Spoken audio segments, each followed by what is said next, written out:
So we need to get the facts straight. How does this virus work? How does it transmit? Where does it want to go? And let's protect ourselves. I'm Dr. Peter Lin. I'm a family physician in Toronto, Canada.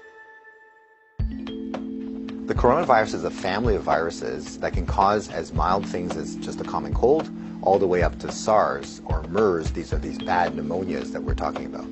And basically what these viruses are, they look like a tennis ball with all these spikes sticking out of it. And depending on the type of spike, it allows that virus to attach to certain places. So some viruses, they have the spike that attaches to your nose. So basically you just get a common cold. But the SARS virus and this new virus that we're talking about has the spike that allows it to attach to the cells in your lung. And when it attaches there, it puts in information to make photocopies of itself. So it uses our equipment to make more viruses. I'm declaring a public health emergency of international concern over the global outbreak of novel coronavirus. Most of the coronaviruses live in animals. In this particular case, it was from Wuhan. There was a fish market where they were selling live animals. And the thought is that the virus was in a live animal, then it crossed into a human. But then what we found was that people were getting sick in terms of healthcare workers, in terms of family members that were looking after them, which now meant that the virus can pass from human to another human. Just like all viruses, it needs to reach a target, which is your lung.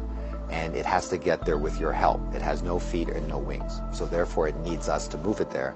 So that's why we keep saying, don't hang around sneezy people because you're going to breathe it in. And don't touch your face because that's how the virus is going to get in. The masks are helpful, but they're not necessary because they're leaky. The ones that you and I buy basically have pockets here, so therefore the virus can get in.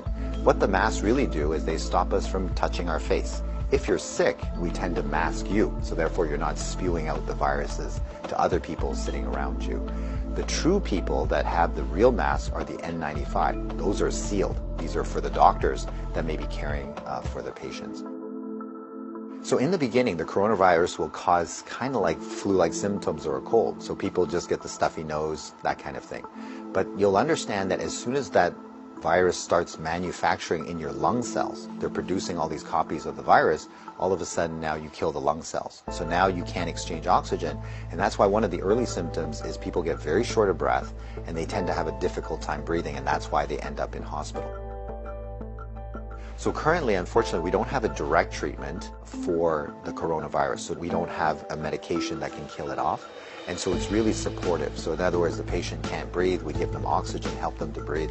They can't drink, so therefore we give them fluids to support them. Their kidneys begin to shut down, we help them with all those things. So it's a very supportive process. This is a new virus that we've never seen before. So our immune system, our army, are having a hard time figuring out what to do. So usually what we have to do is we make something called antibodies. So these are things that can grab onto the spikes that we see on the virus, and it'll get rid of the virus for you, and that will actually bring you back to good health. So therefore the elderly may have a worse outcome, and of course the young children. So the babies, their immune system is not so good either, so they may not make those antibodies as well. So just remember, your hands may be with virus. Virus cannot hurt you because it can't get through the skin, but the moment I do this, now I've brought the virus right to where it wants to go. So let's remember not to touch our hands to our face. So let's say you think that you might have been on a plane or you might have bumped into somebody that has it. What should you do? So the first thing is to contact a healthcare worker to tell them that potentially you have it.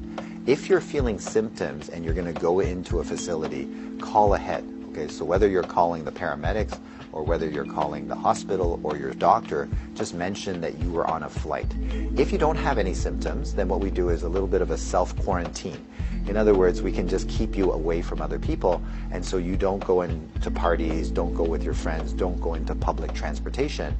So we can contain it very easily by making sure that you do a self-confinement, so to speak, for the, let's say, 7 to 14 days is the longest incubation time. So after that, if you're feeling well, then you don't have anything to worry about. So if we get the facts right, then we don't have to be overly worried, but we do the right things so that we don't get the virus ourselves and that we don't pass it on to others. And if we look after each other in this way, this virus will have nowhere to go. It needs us to move it, it needs us to make copies for it, and if we don't help it, then the virus will stop. So we have the power to do that right now.